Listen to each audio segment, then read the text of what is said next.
belum share Hah? screen. Kelihatan itunya, PPT-nya Tapi kelihatan, tapi belum share screen. Belum share screen. Maaf, apa namanya? Eh, eh, wow. Slide show maksud saya. Sorry, slide show. It's show. Iya, oke. baik, Bismillahirrahmanirrahim. Assalamualaikum warahmatullahi wabarakatuh. Pak Dr. Budi yang saya hormati, Waalaikumsalam. rekan-rekan mahasiswa. Alhamdulillah malam ini kita bisa bertemu untuk kedua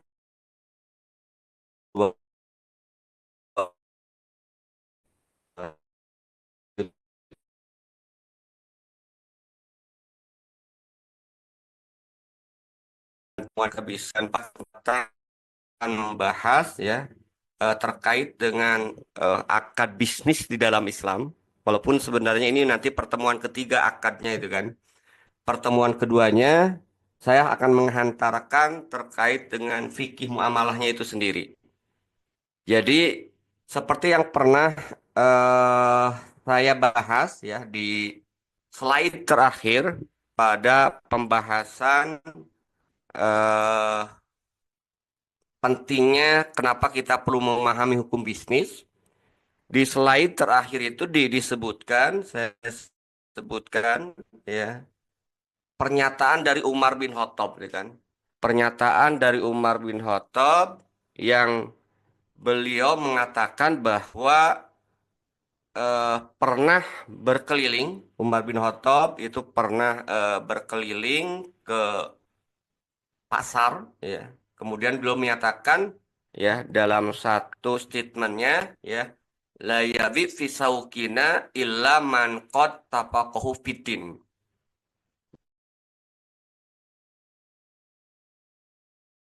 Jadi di dalam ini Umar mengatakan bahwa tidak boleh berjual beli di pasar atau tidak boleh masuk pasar, kata Umar bin Khattab, kecuali orang-orang yang telah mengerti. Illa man qad tafaqahu fiddin. Jadi kecuali orang-orang yang telah mengerti. Tafakuh itu fikih ya. Yang dimaksud di sini adalah fikih muamalah fiddin di dalam agama Islam. Nah, karena itu kesimpulan kita bahwa dalam pandangan Islam, hukum bisnis itu tidak lain adalah fikih muamalah. Terkait dengan fikih Islam, ya, terkait dengan hukum bisnis di dalam Islam, itu tidak lain yang kita bahas itu adalah fikih. Fikih muamalah, nanti kita lihat apa yang disebut dengan, nanti ada sedikit perbedaannya dengan usul fikih ya sebagai salah satu sarana untuk menghasilkan fikih. Mari kita lihat bersama-sama gitu kan. Yang pertama kalau kita lihat ya pengertian fikih muamalah ya. Kalau kita lihat kan fikih muamalah itu terdiri dari dua kata. Kata yang pertama adalah fikih itu sendiri dan yang kedua itu adalah muamalah. Nah, apa secara bahasa, secara etimologis ya, fikih itu artinya al-fahmu, faham. Jadi kalau Anda memahami misalnya ya, jual beli halal. Nah, itu berarti Anda memahami fikih jual beli, al-fahmu ya. Nah, sementara secara istilah atau terminologis ya, menurut para ulama ya, yang disebut dengan fikih itu adalah al-ilmu bil ahkami syar'iyah al-amaliyah. Jadi ilmu tentang hukum syara yang sifatnya amaliyah, yang sifatnya praktis. Artinya amaliyah itu untuk diamalkan. Karena itu belajar fikih di dalam Islam itu adalah konsekuensinya itu adalah amal. Amal apa? Amal yang kita lakukan itu sesuai dengan tuntutan dari hukum syara. Nah, hukum-hukum syarat tadi yang sifatnya amaliyah, amal itu praktis tadi, misalnya ya, jual beli halal, ya, riba haram. Nah, itu adalah fikih gitu kan. Nah, hukum fikih tadi itu digali ya atau al-mustambitoh min adillati tafsiliyah, digali dari dalil-dalil yang itu sangat rinci. Karena itu kalau kita bicara terkait dengan fikih, maka dalilnya itu rinci dan jelas. Nanti kita akan tunjukkan. Nah, itu pengertian fikih. Jadi secara sederhananya, fikih itu adalah faham. Secara sederhananya, fikih itu adalah ilmu yang terkait dengan hukum-hukum syariat Islam. Nah, lalu muamalah, apa yang disebut dengan pengertian muamalah? Sama, secara terminologis, muamalah itu adalah hukum-hukum syara yang terkait dengan urusan-urusan duniawi. Nah, nanti jangan kemudian dimaknai kalau begitu sekuler dong gitu kan. Karena memisahkan urusan agama dan urusan duniawi. Yang dimaksud dengan urusan duniawi dalam konteks muamalah adalah kitab Al-Mujamul Al-Wafiq kan disebutkan dengan umuri dunia itu apa? Al-ahkamu syar'iyah al-manzimati li ta'amulin nas fi dunia. Jadi hukum-hukum yang terkait dengan urusan dunia. Nah, yang dimaksud urusan dunia itu apa? Yang dimaksud dengan urusan dunia itu tidak lain adalah interaksi antara manusia dengan manusia yang lainnya. Makanya masuk dalam kategori muamalah itu adalah nanti yang akan kita bahas jual beli, bagaimana kita kerjasama usaha atau ijaroh. Nah, itu yang dimaksud dengan urusan dunia, itu kan. Jadi, hukum-hukum syara yang terkait dengan urusan dunia yang dimaksud itu adalah hubungan antara manusia dengan manusia yang lainnya. Ya, contohnya tadi jual beli, syirkah, ijaroh. Maka kalau kita berbicara tentang bagaimana tata cara sholat, itu bukan muamalah. Karena tata cara sholat hubungan manusia dengan Allah, gitu kan. Bagaimana kemudian tata cara saum itu bukan muamalah, ya. Dia masuk hubungan manusia dengan Allah, gitu kan. Jadi yang disebut dengan muamalah itu adalah hubungan manusia dengan manusia. Dalam konteks yang sering kita kenal itu adalah interaksi sosial antara satu individu dengan individu yang lainnya di bidang keuangan, di bidang harta. Karena nanti interaksi antara individu satu dengan individu yang lain itu tidak selalu hubungannya itu urusan harta. Nah, muamalah itu urusannya itu urusan harta. Nah, karena itu kalau kita lihat di beberapa istilahnya itu di beberapa kitab fikih muamalah ini disebut juga dengan fikih muamalah maliyah. Nah, jadi tadi ya pengertian fikihnya, ada pengertian muamalahnya. Lalu apa yang disebut dengan fikih muamalah? Kita gabungkan. Fikih muamalah itu adalah al-ilmu bil ahkami syar'iyyah allati tata'aliku bitafa'uli insan ma insanin akhar. Nah, ini ya. Jadi yang interaksi manusia. Hasil dari fikih muamalah yang hasilnya itu tidak lain, ya sama dengan saya kira juga fikih-fikih yang lain yang kita kenal dengan ahkamul khamsah. Makanya nanti yang akan kita bahas di hukum bisnis Islam ini tidak akan keluar dari 5 ini, ya kan? Apakah bisnis itu halal, ya? Apakah bisnis itu wajib? Apakah bisnis itu masuknya sunnah, makruh atau haram? Ya. Nah, ini menarik kalau kita tentang hukum Islam. Sering kita kenal hukum Islam itu standarnya itu halal dan haram. Kenapa?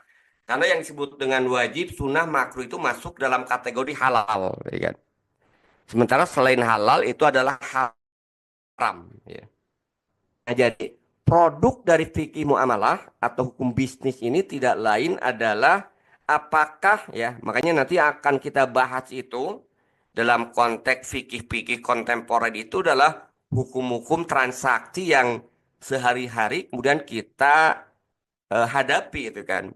Kemarin Anda lihat ya di fakultas ada pelatihan atau terkait dengan cryptocurrency itu kan. Jual beli cryptocurrency. Ya. Jual beli saham aja yang itu ada fisiknya itu sebagian mengatakan itu haram. Apalagi ini cryptocurrency yang hanya isinya itu bit-bit aja itu kan. Sehingga ironis itu kan, FEB yang katanya berbasis syariah, tapi ternyata juga memfasilitasi sesuatu yang nggak jelas. Jadi bukan nggak jelas, yang jelas-jelas cryptocurrency itu ya hukumnya itu banyak yang mengatakan itu adalah lebih parah dibandingkan dengan fiat money. Kalau fiat money itu masih ada ya, wujudnya uang itu dalam bentuk kertas ya. Nah, kalau cryptocurrency itu nggak ada wujudnya. Wujudnya itu bit-bit di dalam komputer. Maka lebih lebih parah lagi sebenarnya itu kan. Nah, itu contoh itu kan. Nah, nanti kan perlu dihukumi itu kan. Apakah jual beli cryptocurrency itu halal, haram ya, atau bahkan sunnah itu kan. Atau bisa jadi misalnya atau wajib. Nah, itu adalah produk fikih muamalah. Salah satu contohnya itu kan. Jadi kalau kita lihat maka cakupan fikih muamalah itu sebenarnya lebih spesifik ya. Jadi fikih muamalah atau hukum bisnis Islam itu sebenarnya adalah mencakup segala hukum-hukum syara yang terkait dengan pengelolaan harta benda. Ya, dalam bahasa Arabnya itu tasarruf fil mal. Bagaimana mengelola harta agar sesuai dengan hukum Islam. Nah, itu dibahas di dalam fikih muamalah. Karena itu tadi ya, fikih muamalah itu sering juga disebut dengan fikih muamalah maliyah. Kenapa? Karena memang fikih muamalah itu spesifik terkait dengan harta, spesifik terkait dengan hubungannya uang atau sesuatu yang bisa diuangkan. Maka kalau kita membahas hal-hal yang terkait dengan sholat, fikih puasa, fikih haji, itu bukan fikih muamalah, masuknya fikih ibadah. Ya. Kalau kita membahas misalnya hukum-hukum, bagaimana hukum mencuri, nah itu sudah bukan fikih muamalah, hukum mencuri. Bagaimana hukum orang mencuri, itu masuk dalam fikih atau hukum ukubat. Atau Anda misalnya nanti kalau mau nikah, itu bukan masuk bab muamalah. Kalau nikah, maksudnya bab munakahat. Nah, ada juga hukum Islam itu terkait dengan politik. Ya. Yang contohnya itu hukum terkait dengan kepemimpinan Islam yang disebut dengan khilafah. Itu kan. Nah, itu bukan masuk dalam kategori cakupan fikih muamalah. Jadi cakupan fikih muamalah itu adalah hal-hal yang terkait dengan harta atau keuangan. Nah, jadi ini banyak sebenarnya walaupun hanya terkait dengan uang. Kalau Anda lihat nanti di kitab-kitab fikih, kita nggak akan bahas semua. Dalam 16 kali pertemuan dipotong dengan UTS dan UAS, itu hanya yang penting-penting aja ya. Yang nanti akan kita bahas ya. Hal-hal yang akan berhadapan dengan profesi Anda sebagai akuntan. Jadi sengaja saya pilih topik-topik yang nanti yang kita bahas itu yang akan lebih menonjol atau lebih besar akan aktivitas-aktivitas tersebut. Kita nggak akan membahas misalnya terkait dengan mujaroah itu kan. Ini juga bab muamalah. Kita tidak akan membahas misalnya terkait dengan sub'ah gitu kan. Nah, tapi nanti kita akan membahas terkait dengan jual beli, syirkah. Nah, kenapa? Karena ini hal-hal yang akan Anda hadapi gitu kan. Nah, ada juga ini bab-bab yang lain, ada muhabaroh, hibah, hadiah, wasiat, ada juga perlombaan, musabakoh ya. Atau nanti bagaimana perlombaan itu masuk kategori judi atau tidak, itu masuk pembahasannya itu muamalah gitu kan. Kemudian ada luqatah gitu kan. Kalau Anda menemukan uang, bagaimana hukumnya di dalam Islam itu diatur. Kemudian ijaroh ini terkait dengan sewa menyewa. Nah, ini yang menarik. Yang sempat heboh itu kan, Ihyaul Mawad itu masuk dalam pembahasan fikih muamalah. Anda mungkin pernah melihat ya, saya nggak tahu, dalam video yang cukup viral juga yang dikeluarkan oleh ulama su, mohon maaf aja saya katakan ulama su itu ulama jahat gitu kan, yang dia mengatakan bahwa proyek Indah Kapuk 2 itu adalah secara fikih itu Ihyaul Mawad, makanya memanggari laut itu hukumnya menjadi wajib. Ini fikih yang ngaco gitu kan. Kenapa? Karena yang disebut dengan Ihyaul Mawad itu menghidupkan tanah mati. Sementara laut itu faktanya itu beda dengan tanah. Nah, dia menghukumi laut, memagari laut itu dengan mengatakan itu iyamul mawat. Itu ngaconya luar biasa itu kan. Pertama faktanya juga laut beda dengan tanah itu kan. Justru kalau laut itu dipagari, malah justru jadi mati. Jadi bukan ihyaul mawat, justru mematikan laut itu kan. Kenapa? Karena dengan dipagari laut itu akhirnya nelayan ya itu nggak bisa akses ke situ. Yang tadinya itu milik bersama, setiap orang bisa masuk ke daerah situ, justru menjadi mati. Kenapa? Karena dipagari oleh siapa? Oleh kapitalis konglomerat tadi. Nah, makanya ulama yang eh,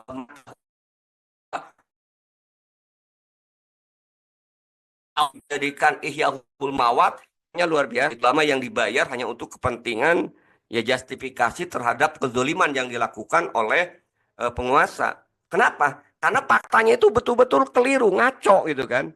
Ihyaul Mawat itu adalah Ihyaul Mawat itu sebenarnya tanah mati ya di dalam Islam. Pernah mungkin kalau Anda dulu belajar dengan saya pengantar ekonomi dan bisnis Islam, kalau tanah dibiarkan 3 tahun berturut-turut tidak dikelola, maka itu masuk dalam kategori tanah mati. Maka orang yang makmurkan tanah tersebut sampai dia tanami, itu aktivitas tersebut itu disebut dengan ihyaul mawat. Maka tanah yang tadinya mati menjadi tanah hidup dalam Islam itu menjadi sebab kepemilikan. Nah itu kan. Jadi bukan laut dipagari itu menggunakan kaidah yaul mawat itu betul-betul menipu umat ya kan. Seolah-olah dia menggunakan fikih tapi ya tadi fikih untuk memanipulasi untuk menjustifikasi kejahatan yang dilakukan oleh konglomerat yang merampas milik umum kan dalam pandangan Islam laut itu milik umum. Nah ini contoh itu kan. Nah itu ada bab khusus yang disebut dengan ihyaul mawat. Terkait dengan proyek strategis nasional Indah Kapuk.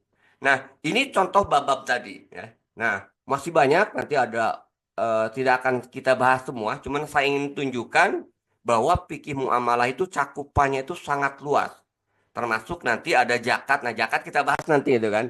Kita akan bahas apakah betul ada zakat perusahaan, ya kan? Kemudian apakah betul nanti ada zakat penghasilan?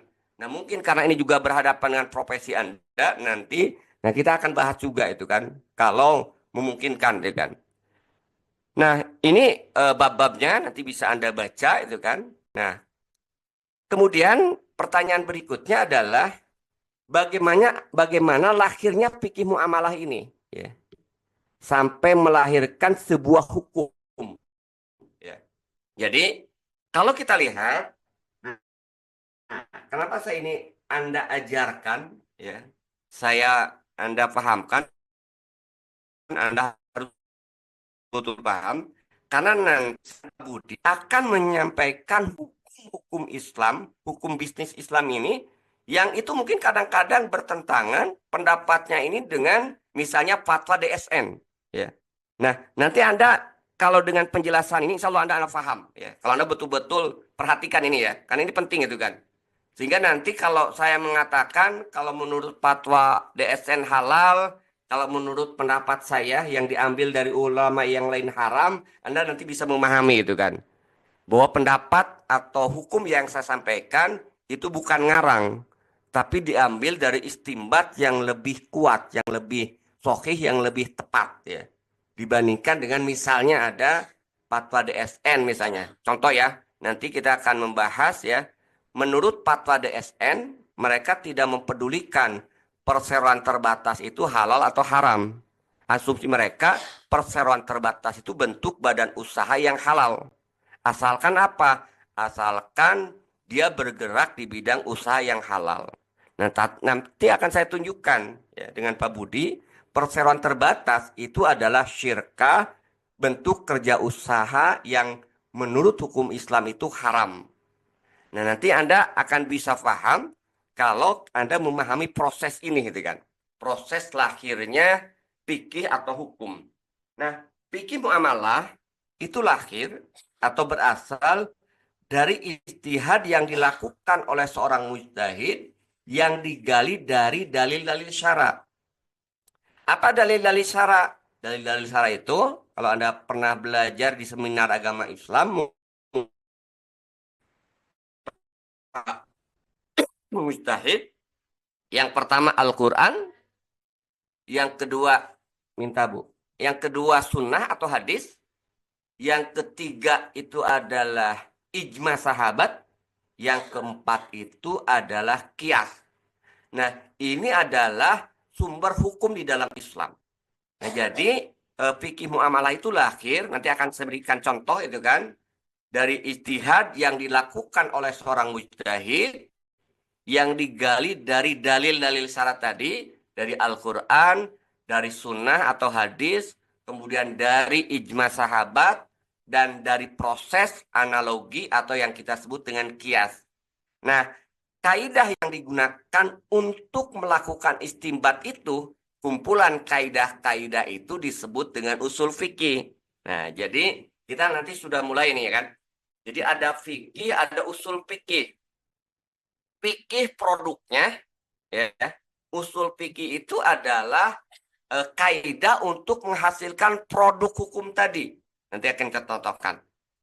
Nah, karena itu usul fikih itu adalah pengetahuan terkait dengan kaidah-kaidah yang dapat mengantarkan pada proses istinbat. Istinbat itu bahasa Arab, artinya itu penggalian hukum. Misalnya, dari mana bisa diistinbat, digali hukum bahwa riba itu haram? Dari mana kemudian bisa diistinbat, digali hukum bunga bank itu sama dengan riba?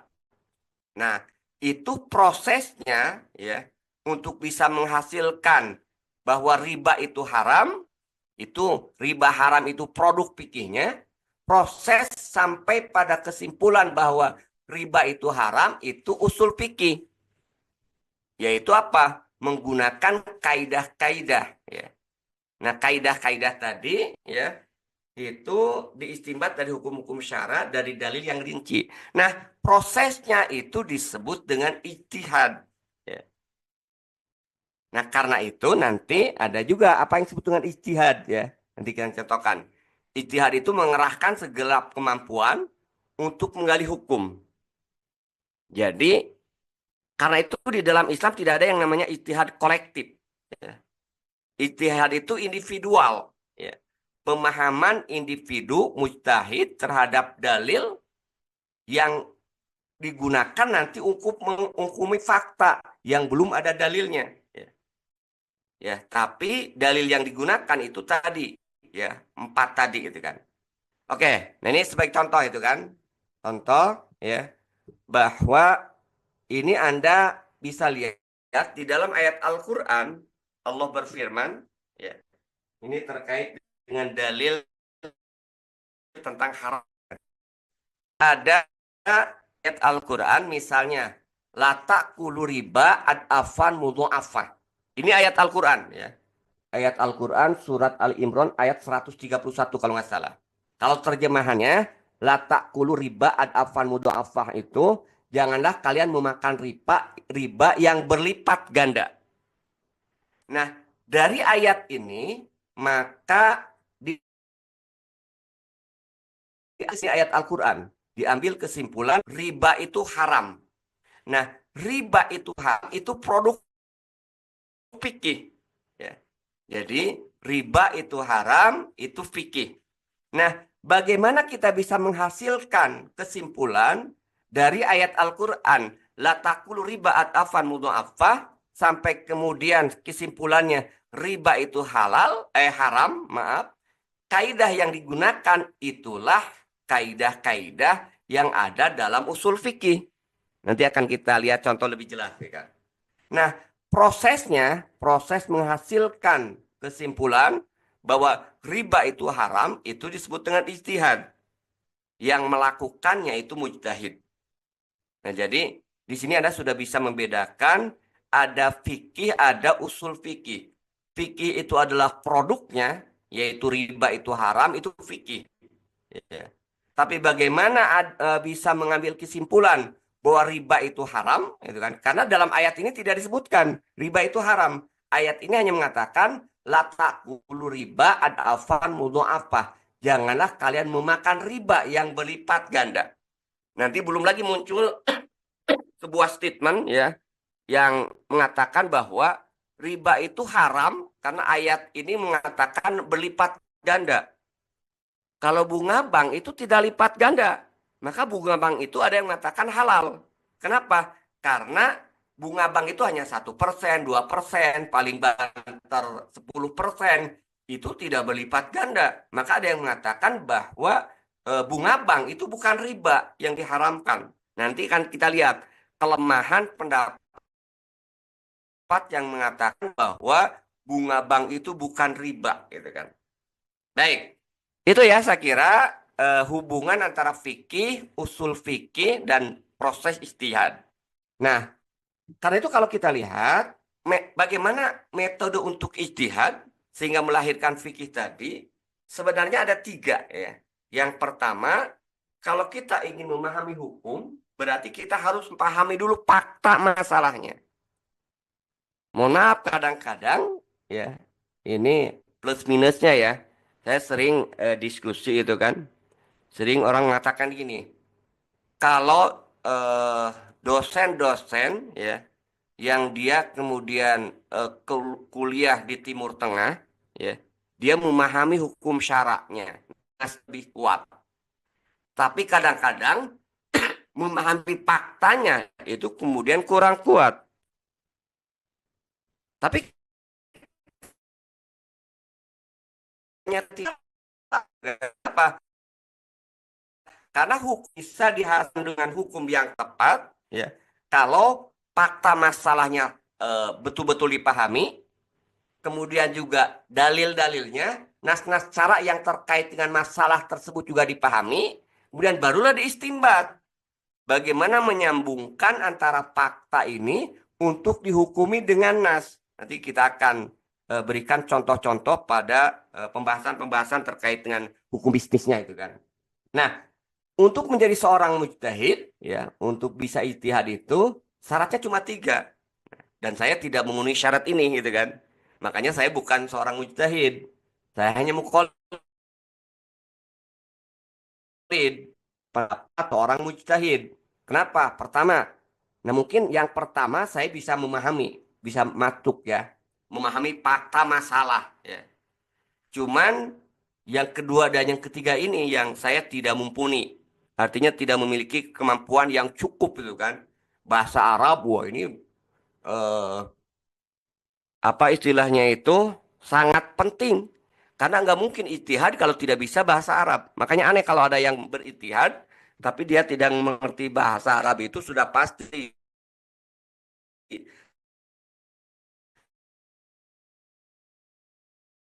So, itu dihasilkan memahami bahasa Arab. Kenapa? Karena ijtihad itu salah satunya tadi kan memahami nas-nas syara. Ya, nanti akan saya contohkan. Misalnya gini ya. Di dalam fikih properti ya, properti syariah ya. Itu nanti Anda akan berhadapan dengan hukum bolehkah ya jual beli rumah ya yang belum dibangun itu isna ya. Nah, ini kalau tidak ngerti bahasa Arab, itu kesimpulan akan keliru. Jadi istisna itu gini. Jadi istisna itu kalau Anda misalnya mau beli meja, meja atau kursi, ya. Datang ke material atau mau beli pintu ya, pintu rumah menggunakan akadnya itu istisna. Ini apa? Dan dulu saya pas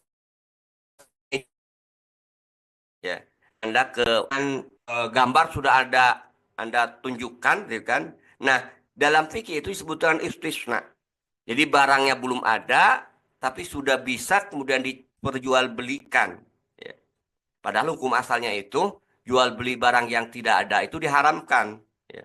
Nah, tapi dengan istisna itu boleh. Nah, harga disepakati, nah bisa dibayar di awal, di tengah atau di akhir. Nah, itu namanya istisna.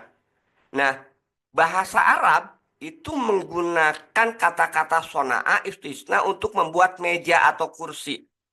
Nah, tapi dalam bahasa Arab, ini contoh, itu nggak bisa digunakan kata sona'a itu untuk rumah. Nah, makanya nggak boleh membeli rumah yang belum ada.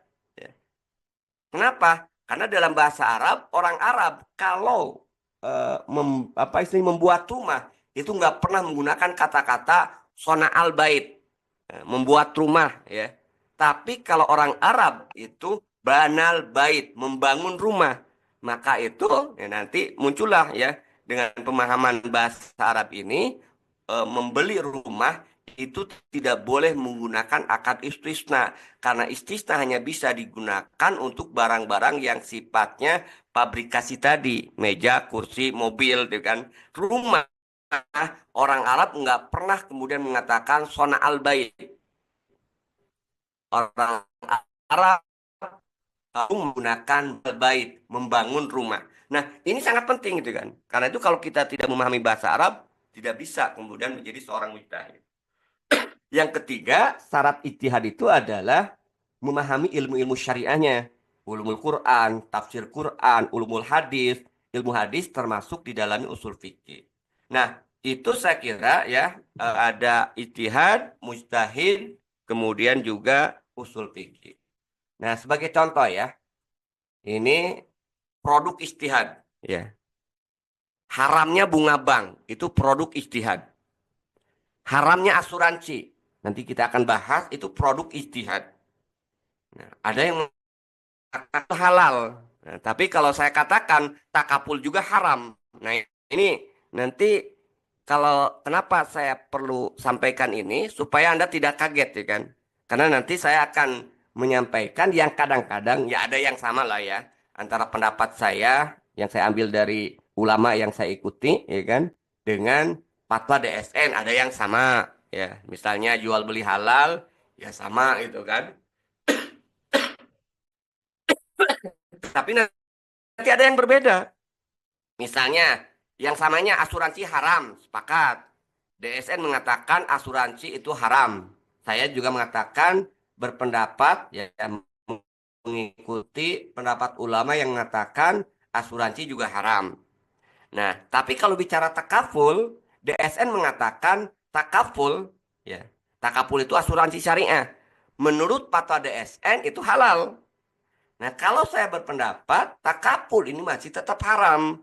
Walaupun haramnya beda dengan haramnya dalilnya itu dengan haramnya asuransi konvensional. Haramnya takaful nanti akan jelaskan.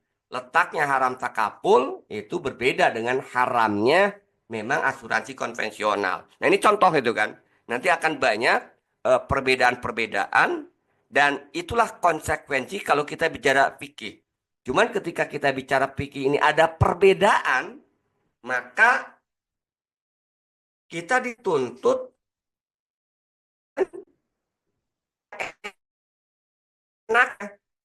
yang sesuai dengan hawa nafsu kita. Nah, apa hukum itu yang menurut pemahaman kita dalilnya lebih kuat. Nah, ini akan saya contohkan itu kan. Contoh untuk menunjukkan ya kan bunga bank itu tidak haram. Nanti dalilnya ada mereka gunakan. Tapi akan saya tunjukkan kelemahannya itu kan. Baik ya, ini contoh ya. Contoh ini masih sebenarnya.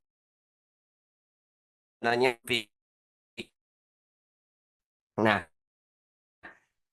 sudah saya jelaskan sepintas ya. Di dalam ayat Imran ayat 130 maaf bukan lakulu riba adafan kalau itu ini harusnya ada di riba adafan untuk apa? Wahai orang-orang beriman, janganlah kamu makan riba dengan berlipat ganda. Nah, jadi ayat ini menggambarkan ya bahwa riba yang diharamkan itu kalau berlipat ganda. Artinya apa?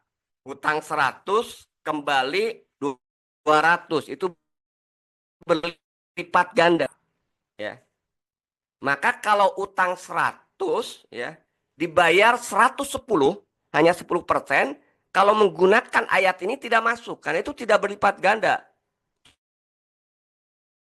Makanya ada yang tidak masuk karena tidak berlipat ganda. Nah, pendapat ini dari mana mereka mengambil kesimpulan? Karena, secara bahasa Arab, saya contohkan ya, di sini sebutkan kata-kata ad-afan mudho'afah, ya. Ad-afan mudho'afah terjemahan itu berlipat ganda. Kata-kata berlipat ganda dalam bahasa Arab itu disebut dengan wasfun mufhimun, ya. Sifat yang memberikan pemahaman. Artinya apa? Diharamkan jangan memakan riba, artinya haram riba itu kalau berlipat ganda. Berarti ya, mafhum itu pemahamannya, ini mantuknya. Jadi dalam bahasa itu dalam nas. Jadi riba haram, kenapa riba haram? Karena berlipat ganda. Berarti bisa dipahami kalau hanya berdasarkan ayat ini aja, kalau tidak berlipat ganda, maka tidak haram. Nah, ternyata, ini baru kita masuk usul fikih, ya. Ternyata ketika ayat Al-Qur'an ini la taqulu riba ad'afan mudha'afah, ya, itu adalah menggambarkan kondisi pada umumnya. Jadi riba jahiliyah pada umumnya itu berlipat ganda. Tapi tidak berarti kalau tidak berlipat ganda itu tidak haram. Nah, kenapa? Karena ini tidak bisa dipahami seperti itu. Nah, kenapa? Karena mafhum itu berarti pemahamannya itu bertentangan. Jadi kalau riba tidak berlipat ganda itu halal, ya, itu bertentangan dengan ayat yang lain. Di dalam ayat lain ini bersifat mutlak. Allah menyatakan ahalallahu bai'a wa harama riba. Allah telah menghalalkan jual beli dan mengharamkan riba. Nah, wa harama riba, mengharamkan riba ini mutlak, baik yang berlipat ganda maupun tidak. Maka pemahaman, ya, yang mengatakan bahwa riba yang diharamkan hanya yang berlipat ganda itu adalah pemahaman yang keliru, pemahaman yang lemah, pemahaman yang tidak tepat. Sehingga haramnya riba itu bukan hanya yang berlipat, bukan hanya yang banyak. Riba yang sedikit pun tetap haram. Nah, mungkin Anda akan mengatakan ini masih istilahnya itu kan menurut pendapat Bapak gitu kan. Kan yang mengatakan bahwa bunga bank itu bukan riba juga, itu juga ulama. Bahkan Muhammadiyah, itu sebagian tokoh Muhammadiyah mengatakan bunga bank itu bukan riba. Kenapa? Karena dalil yang digunakan itu adalah ini, gitu kan, bahwa riba yang diharamkan yang berlipat ganda. Dia lupa ada ayat ini, ya. Nah, kemudian muncul nanti, lalu ayat ini mana yang lebih dulu? Nanti dikaji juga gitu kan. Karena nanti ayat yang lebih dulu turun, ya, itu berarti, ya, nanti kalau misalnya yang lebih dulunya itu ahalalul bai'a wa harrama riba misalnya itu kan, ayat yang turunnya itu duluan ini, ya. Nah, maka ketika muncul ayat yang kedua berarti ini membatasi. Nah, itu ada yang berpendapat tadi, ya. Berarti membatasi yang haram itu kalau berlipat ganda. Kalau tidak berlipat ganda itu berarti tidak haram. Nah, ini contoh. Jadi ada orang yang kemudian pendapat ulama yang mengatakan bunga bank itu bukan riba, ya. Kenapa? Karena tidak berlipat ganda. Nah, tapi Anda nanti akan saya tunjukkan dengan contoh yang kedua. Kalau contoh yang kedua ini, Anda akan sepakat dengan yang saya sampaikan. Nah, karena itu kalau contoh yang kedua ini sepakat, maka contoh yang pertama ini juga harus sepakat. Bahwa bunga bank itu juga haram. Kenapa? Karena istilahnya itu bentuk dalilnya itu sama. Cuman beda aja itu ya. Saya contohkan, contoh yang kedua ya. Di dalam ayat Al-Quran, surat Al-Isra, nanti Anda bisa lihat ya kan, ada larangan membunuh ya. Dalam ayat ini disebutkan ya, Allah berfirman, wala taqtulu auladakum khosyata imlakin. Ini larangan ya. Kata Allah, janganlah kamu membunuh anak-anakmu karena takut miskin. Ini yang sering menjadi dalil haram KB itu katanya itu kan. Padahal kan beda ya antara keluarga berencana itu kan. Beda dengan nanti menggugurkan ya. Karena kalau perbedaan itu kalau keluarga berencana itu kan memang belum terjadi proses pembuahan. Tapi kalau sehingga dia sebelum terjadi pembuahan ya, maka ya tidak jadilah sel sel telur itu kemudian tidak dibuahi itu kan. Sehingga proses KB itu membatalkan itu. Tapi kalau membunuh ya misalnya sudah berbujur dan digugurkan, ini masuk dalam kategori ini. Kalau alasannya takut miskin. Nah, dalam ayat ini ada kata-kata khosyata imlak. Sama dengan kata-kata ya di dalam ayat sebelumnya. Kalau bicara tentang riba, nih supaya Anda paham ya. Coba perhatikan ya. Ini di ayat sebelumnya, la ta'kulu riba an afan mudha'afah. Dalam bahasa Arab sama ya. Kalau di sini yang dilarang itu memakan riba yang berlipat ganda. Kalau yang di sini ini redaksinya latak tulu, jangan membunuh ya. Auldakum, anak-anakmu khosyata imlak karena takut miskin. Nah, kalau ayat riba di atas mengatakan bahwa yang dilarang itu adalah riba yang berlipat ganda. Berarti pemahamannya kalau riba itu tidak berlipat ganda, maka boleh. Kenapa? Karena pemahamannya itu yang dilarang itu tadi yang berlipat ganda. Nah, kita lihat contoh yang kedua ini. Dalam ayat ini Allah menyatakan wala taqtulu auladakum khosyata imlak. Janganlah kalian membunuh anak-anakmu karena takut miskin. Maka kalau kita hanya melihat ayat ini saja, ya, ketika seseorang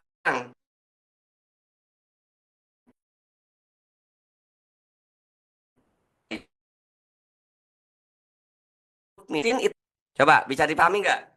Jadi berdasarkan ayat ini, ya, kalau ada seseorang, ya, yang membunuh anaknya bukan karena alasan takut miskin halal. Kenapa? Karena ayat ini hanya mengharamkan membunuh anak karena takut miskin. Karena takut nggak dapat rezeki. Nah, pernyataan seperti ini itu nggak bisa diambil pemahaman tadi.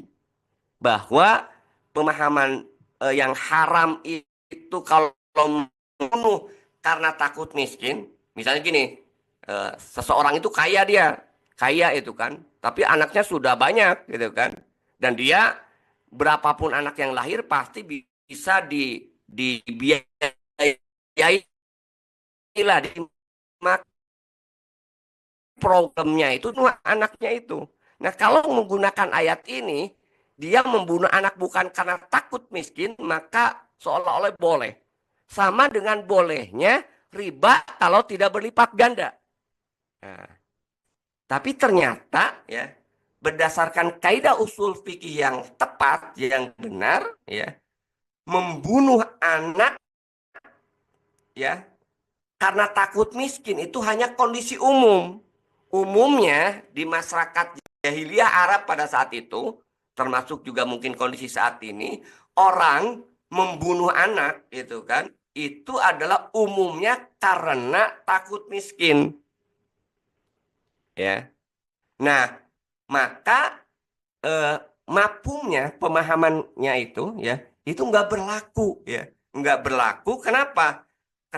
Karena ya membunuh anak baik karena takut miskin maupun juga karena masalah yang lainnya tetap diharamkan oleh Allah. Maka muncullah Al-Quran surat An-Nisa ayat 93. Wa may yaqtul mu'minan muta'ammidan fajaza'uhu jahannam barang siapa yang membunuh seorang mukmin dengan sengaja, maka balasannya itu jahanam. Nah, ayat ini itu membatalkan pemahaman bahwa boleh membunuh anak kalau tidak atas dasar takut miskin. Haramkan pemahaman tersebut. Kenapa? Karena membunuh seorang mukmin ya dengan sengaja, maka balasannya itu neraka jahanam. Nah, maka kesimpulannya apa dari dua ayat ini? Kesimpulannya itu adalah baik membunuh karena takut miskin ataupun membunuh anak bukan alasan takut miskin karena dia orang kaya, tetap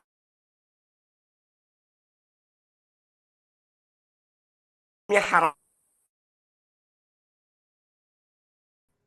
Kalau kenapa? Karena itu fitrah manusia. Nah, karena itu hukum itu tidak boleh kita mengikuti hukum itu karena tidak sesuai dengan keinginan kita, sejalan dengan nurani kita atau tidak. Mengikuti hukum itu harus didasarkan kepada dalil, bukan didasarkan apakah cocok dengan nurani kita atau tidak. Kalau kita melihat contoh yang kedua ini, semua akan mengatakan bahwa membunuh orang, ya anak terutama, baik takut miskin maupun juga alasan yang lain, semua akan sepakat haram. Ya, kenapa? Karena itu lebih cocok dengan nurani kita. Tapi kenapa kok ketika ada orang yang berpendapat yang berbeda dalam konteks riba? Padahal konteks ayatnya sama, kandungan ayatnya sama, cuman topiknya yang beda. Kalau di sini adalah mengatakan bahwa awalnya riba yang diharamkan itu yang berlipat ganda, ya. Sementara ayat yang kedua mutlak mengharamkan semua jenis riba, baik yang berlipat ganda ataupun tidak. Tapi kenapa kalau hukum yang terkait dengan membunuh anak sepakat, apapun alasannya haram, tapi kenapa urusan bunga itu tidak dikatakan haram? Nah, ini adalah kalau ada yang kemudian mengatakan bahwa bunga bank itu bukan riba, sementara dia meyakini membunuh orang, anak, itu dalam kondisi apapun haram, dia inkonsisten dalam menggunakan kaidah fikih. Yang pertama berarti ada unsur kepentingan, bukan lagi semata-mata didasarkan kepada nas, gitu kan. Nah, ini contoh itu kan. Ini penting untuk Anda semua pahami ya. Kenapa? Karena dalam kehidupan hari ini ya, kita akan dihadapkan pada perbedaan-perbedaan hukum yang seolah-olah dua-duanya itu kuat. Padahal jelas nanti kita akan tunjukkan yang satu hukumnya lemah, yang kuat yang satu justru yang benar, yang kuat, ya kan. Nah, contoh ini gitu kan. Ya, jadi makanya saya sering sampaikan ya, kalau masalah hukum Islam itu jangan pakai perasaan. Nggak bisa misalnya tanya ke nurani. Ya, ya kan, nah, tanyalah ke hati nurani Anda. Itulah jawaban itu nggak bisa. Kenapa? Karena hati nurani itu bukan standar kebenaran. Contoh ya, hati nurani itu bukan standar kebenaran. Saya akan tunjukkan tuh kan. Ini ada misalnya ya, Anda ya berdua-duaan laki-laki perempuan ya di dalam kendaraan. Misalnya teman Anda bawa mobil yang laki-laki. Kemudian ada teman Anda yang perempuan ikut numpang berduaan. Tidak ada yang ketiga. Itu tergantung pemahaman. Kalau orang yang tidak memahami bahwa itu dosa, dia tidak akan merasa bersalah. Hal yang biasa-biasa aja gitu kan. Kenapa? Karena dia tidak paham bahwa itu adalah berdosa. Tapi kalau orang paham itu berdosa, nah pasti dia akan, nuraninya akan berontak. Walaupun mungkin karena terpaksa dan sebagainya misalnya, pasti dia akan berontak. Artinya apa? Nurani itu tidak bisa dijadikan standar benar dan salahnya. Makanya salah kalau yang mengatakan, kalau ragu terhadap sesuatu, tanyalah nuranimu. Itu nggak benar dalam hukum Islam. Kenapa? Karena dalam pandangan Islam, nurani itu, atau hati kecil bahasa kita yang sering katakan, itu bukan standar kebenaran. Standar kebenaran itu adalah hukum Islam, syariat Islam. Yang diambil dari nas Al-Quran dan hadis. Atau ijma, gitu kan.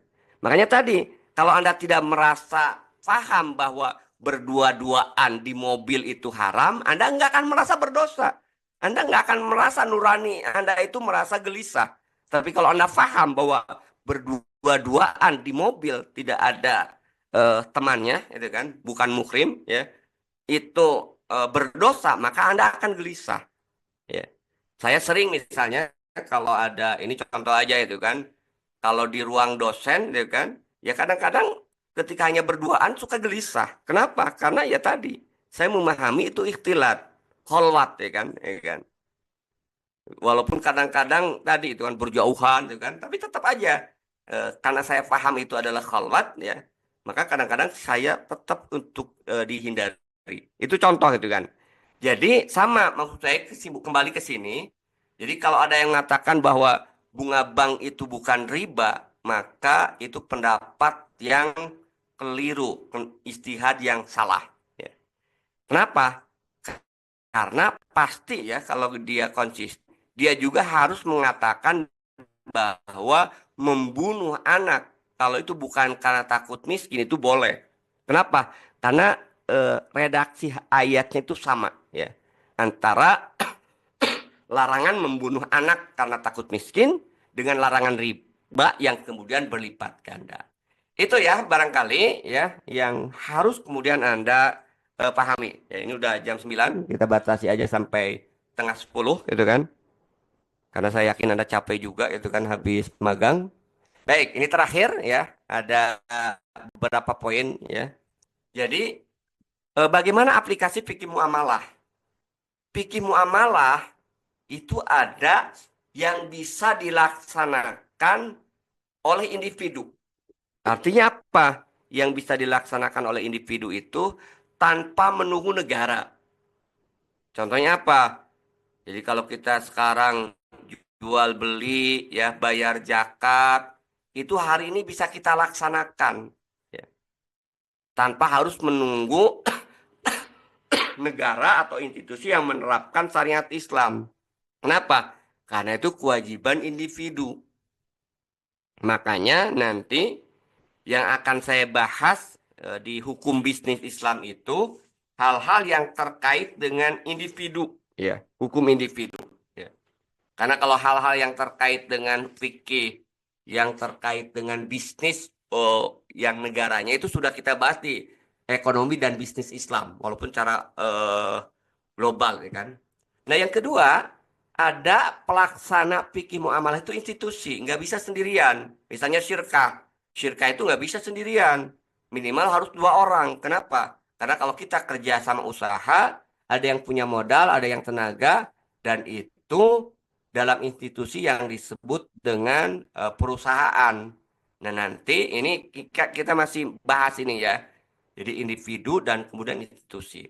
Dan yang ketiga, nah ini ada fikih muamalah yang hanya bisa diterapkan itu oleh negara dan kita nggak bisa. Ya. Jadi hanya negara yang menerapkan hukum Islam lah yang bisa menerapkan fikih muamalah dalam konteks kewajiban negara. Misalnya apa? Dalam pandangan Islam, uang itu harus emas dan perak. Ya. Haram ya negara mencetak uang dengan menggunakan kertas atau yang fiat money. Tapi kan ini di luar kekuasaan kita itu kan. Dan negaranya memang tidak menerapkan hukum Islam. Ya. Maka ya, nah nanti muncul hukum fikihnya. Apakah boleh kita menggunakan uang kertas? Ya padahal uang di dalam Islam itu harus emas dan perak atau uang yang berbasis emas dan perak. Nah nanti ada pembahasan terkait dengan fikih yang lain, ya kan? Atau misalnya ya, sekarang tambang tadi ya, Freeport dan sebagainya, ini adalah fikih muamalah yang wajib pengelolaannya nggak bisa kemudian dilakukan. Kenapa? Karena negaranya tidak melaksanakan hukum Islam. Tapi tetap harus dilaksanakan, itu kan? Kalau tidak dilaksanakan berdosa. Bingung kan Anda kan? Jadi tambang wajib dikelola oleh negara, ya kan, sesuai dengan syariat Islam, haram diserahkan kepada swasta. Tapi hari ini ya negaranya nggak ada. Berarti apa? Berarti tugas Anda, tugas saya, tugas kita untuk mewujudkan negara agar negara itu dia bisa mengelola tambang yang itu dalam pandangan Islam itu milik umum. Nah, tapi kalau kita lihat kasus hari ini mungkin Anda bertanya juga itu kan. Wah Pak, kalau dikelola negara kan ternyata malah lebih repot ya kan.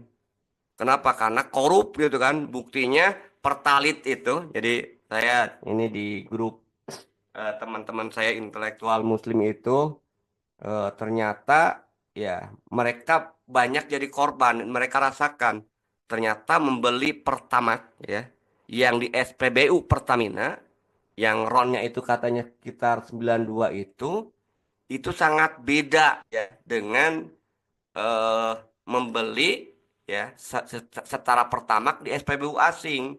S- SPBU asing itu tidak ada manipulasi katanya. Ya itu kan. Ya. Nah, Pertamina tadi sampai korupsinya Pertalit hanya diganti warnanya saja itu kan. Itu sampai dia mendapatkan keuntungan 197 triliun. Naudzubillah min dzalik gitu kan. Ini adalah para koruptor. Jadi ketika dikelola oleh negara, faktanya banyak dikorup, ya itu jangan kemudian diartikan ya berarti lebih baik dikelola oleh swasta. Kenapa? Karena tadi dua hukum yang berbeda. Gitu kan. Nah, itu yang berikutnya terakhir, fikih muamalah itu, ya kalau kita lihat dalam konteks hari ini, ya, ya sebenarnya aplikasinya itu nyaris di hukum Indonesia itu adalah ya sinkretisme itu kan. Karena kita ya dalam konteks hukum sistem hukum Indonesia itu ada sistem hukum sipil ini yang berasal dari barat, sistem hukum Islam sebagai salah satu rujukan, ada juga sistem hukum adat. Kemudian digabungkan jadilah hukum nasional. Nah, sementara kalau kita bicara terkait dengan hukum itu sebenarnya bukan hanya eh, istilahnya itu eh, hukum itu sendiri. Karena hukum itu akan berjalan dengan baik dan optimal kalau ada tiga unsur sistem hukum. Yang pertama substansi hukumnya itu sendiri. Ya. Apakah kita akan menggunakan hukum Islam atau hukum adat, ya kan? Yang kedua institusi hukumnya, ya. Apakah institusi hukum itu sudah melaksanakan hukum tersebut atau tidak? Seperti sekarang kita lihat kan ada lagu bayar, bayar, bayar itu kan. Ya polisi ternyata bukan penegak institusi hukum, justru malah banyaknya itu melakukan pelanggaran. Dan yang penting itu juga yang ketiga budaya hukum. Budaya hukum ini juga akan melahirkan saya kira ya istilahnya itu apakah fikih muamalah itu efektif atau tidak. Banyak orang yang tahu itu kan bahwa menyuap. Nah ini nanti kita akan bahas tentang suap ya. Suap menyuap. Semua orang tahu menyuap itu haram, riswah gitu kan. Tapi karena sudah menjadi tradisi kebiasaan, kalau tidak nyuap tidak dapat proyek, akhirnya apa? Mereka istrinya tutup mata. Ini budaya itu kan. Jadi akhirnya apa? Ya kalau kita tidak nyuap kita nggak akan dapat proyek gitu kan. Pasti proyek yang kita dapatkan kecil-kecil gitu kan. Nah ini contoh itu kan. Jadi fikih muamalah ini hanya akan bisa optimal saya kira kalau kita tiga tiga-tiganya itu kemudian terpenuhi itu kan. Substansi hukumnya apa kita mau menggunakan hukum Islam atau hukum sivil atau hukum adat? Tentu bagi seorang muslim dalam konteks muamalah wajib dia menggunakan hukum Islam. Maka dalam bisnis dia harus jadi standarannya itu adalah hukum bisnis Islam.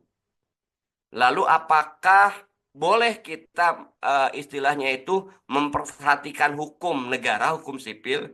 Ya boleh aja sebagai rambu-rambu agar kita tidak terjerat hukum nasional. Tapi itu tidak berimplikasi dosa dan tidak itu kan. Yang berimplikasi dosa dan tidak itu adalah apakah ketika kita berbisnis ini menggunakan hukum Islam atau tidak. Kalau kita tidak menggunakan hukum Islam, jelas bisnis kita tidak barokah. Kalau kita menggunakan hukum Islam, insya Allah bisnis kita barokah. Nah, itu saya kira ya, ini contoh-contoh aja, gitu kan. terkait dengan fikih ya, muamalah banyak saya kira ya kitab-kitab walaupun di dalam beberapa kitab itu rata-rata tidak spesifik gitu kan.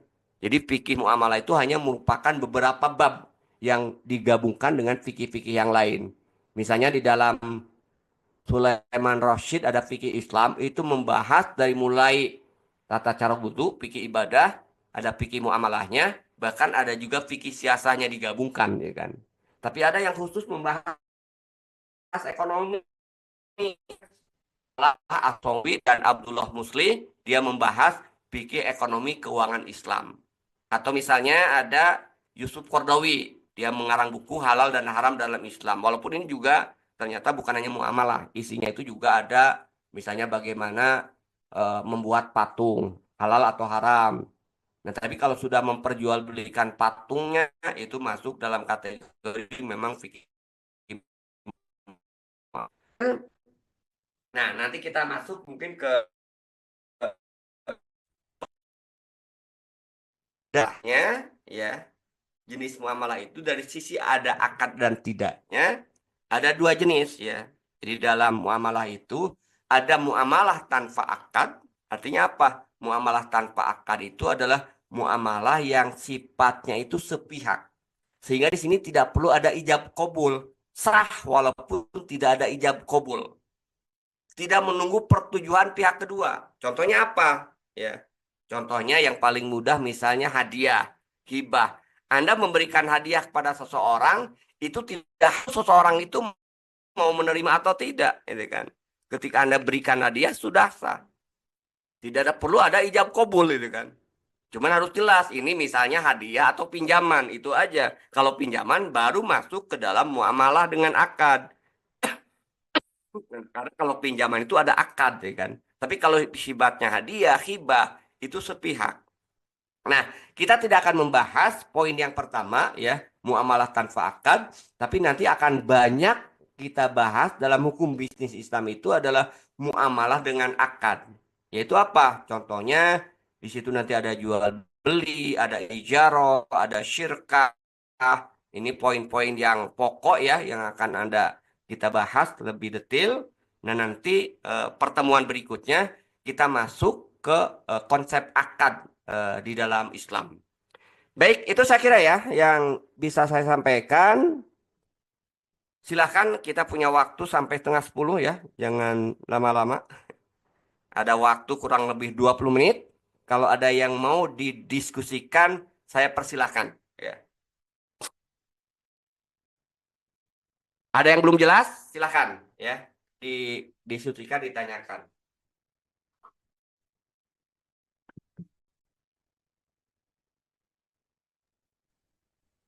Silakan kalau ada yang mau bertanya.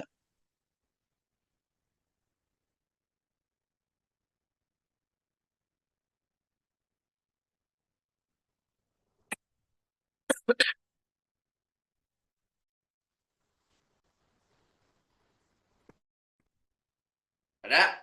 Jangan-jangan pada tidur semua? Enggak kan? Menyaksikan, mendengarkan. Karena jamnya jam ngantuk gitu kan.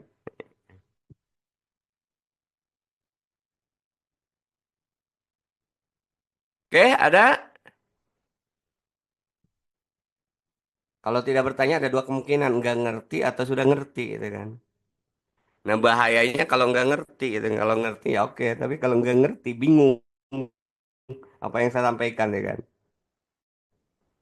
Tapi kayaknya lebih banyak yang sudah ngantuk, Pak. Nah ngantuk gitu ya, malam. Habis kalau siang Anda kerja juga katanya ya, magang gitu. Ini repotnya. Ada yang bertanya? Atau Pak Budi mau menambahkan atau Teh Rika, Bu Rika, enggak? Terus dulu, Pak.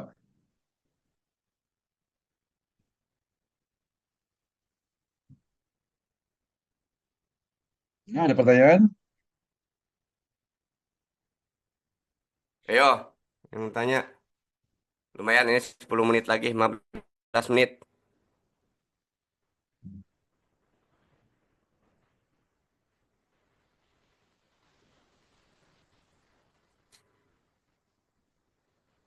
Tidak ada tambah Ibrahim.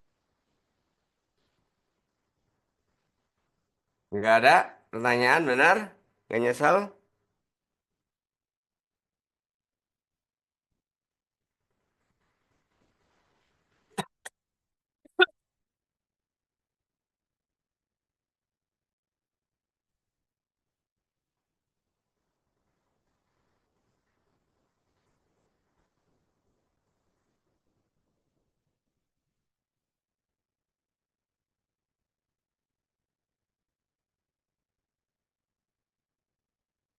Oke, kalau nggak ada ya udah jangan dipaksain.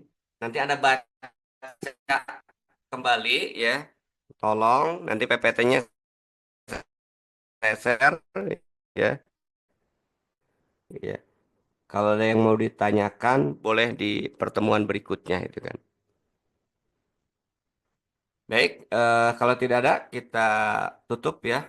Betul ini nggak ada? Masa dari berapa orang nih? 70 orang?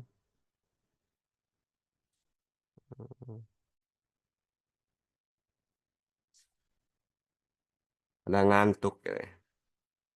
Tapi kelihatannya segar-segar tuh ada Salsabila Putri, ada Zikri, ya, ada yang lain ya kan. Wajah-wajahnya wajah-wajah segar.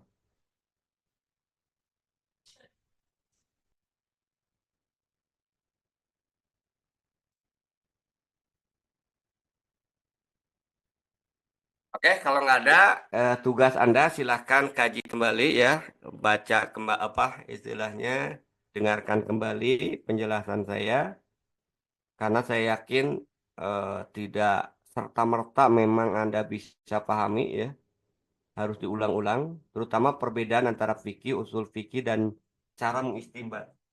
Karena ini penting itu kan, karena nanti kalau Anda tidak paham itu, gitu kan, nanti saya khawatir Anda eh, bukan kecewa ya, nanti stres kuliah dengan hukum bisnis Islam ya, karena saya itu banyak saya pernah ngajar di IEKI itu kan, ilmu ekonomi keuangan Islam, padahal mereka itu spesifik keuangan Islam.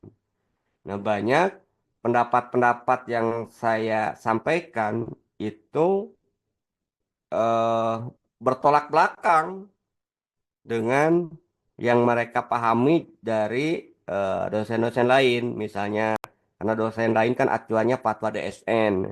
Saya jelaskan di mana kekeliruan fatwa DSN dan sebagainya. Akhirnya mereka bingung gitu kan. Ada ya yang apa istilahnya? Ternyata yang syariah juga katanya masih banyak masalah. Ya memang benar. Faktanya yang bank syariah juga banyak masalah gitu kan. Kenapa ya? Ya karena memang kalau kita lihat nanti saya akan kita jelaskan itu banyak tadi ya istimbat-istimbat hukum, penggalian-penggalian hukum itu, mohon maaf dasarnya itu lebih menonjol kepentingan daripada eh, penggalian hukumnya sendiri itu kan. Misalnya itu kan, bank syariah itu sudah over liquid, ya kan. Harus ada saluran. Maka mereka minta fatwa agar ada pasar modal syariah. Nah, dibuatlah fatwa pasar modal syariah, ya kan. Tanpa dikaji lebih mendalam apa perbedaan pasar modal syariah dengan pasar modal konvensional. Nyaris tidak ada perbedaan kecuali hanya dari produk aja. Nah, kenapa kemudian muncul itu tadi? Ya, jadi kebutuhan untuk mengatasi over likuiditas bank syariah yang kebingungan menyalurkan dananya ya, karena semangat masyarakat untuk menghindari riba itu luar biasa, mereka mengalihkan tabungannya ke bank syariah. Di sisi lain ya, untuk menyalurkan dananya juga. Kenapa? Karena tadi proses istilahnya itu institusi syariah, perusahaan syariahnya itu juga banyak yang bank itu hati-hati. Akhirnya mereka membuat permintaan ada produk ya, produk agar sebagian dana dari bank ini kemudian bisa dimainkan di pasar modal. Maka muncullah fatwa tentang pasar modal syariah. tanpa, mohon maaf, nanti akan kita tunjukkan, tanpa mengkaji secara mendalam esensi pasar modal syariah antara kapitalis dengan Islam. Yang penting sahamnya itu tidak menjual minuman keras, yang penting sahamnya itu bukan bank konvensional, maka itu dianggap saham itu syariah. Nah, ini kan simplikasi sekali, penyederhanaan sekali. Padahal halal dan haram di dalam Islam nanti kita akan bahas ya pada pertemuan berikutnya.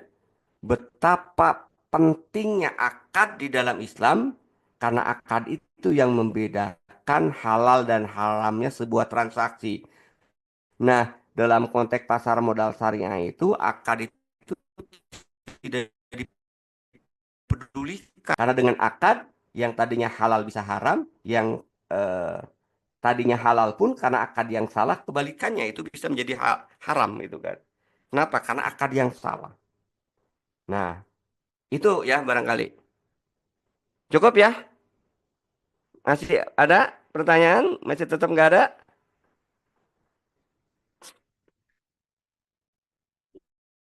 Ya, kalau nggak ada, Pak Budi nggak mau nambahkan? Bu Rika? Ya, saya dikit aja nih Pak Arim tergelitik dengan apa yang terakhir Pak Arim sampaikan ya.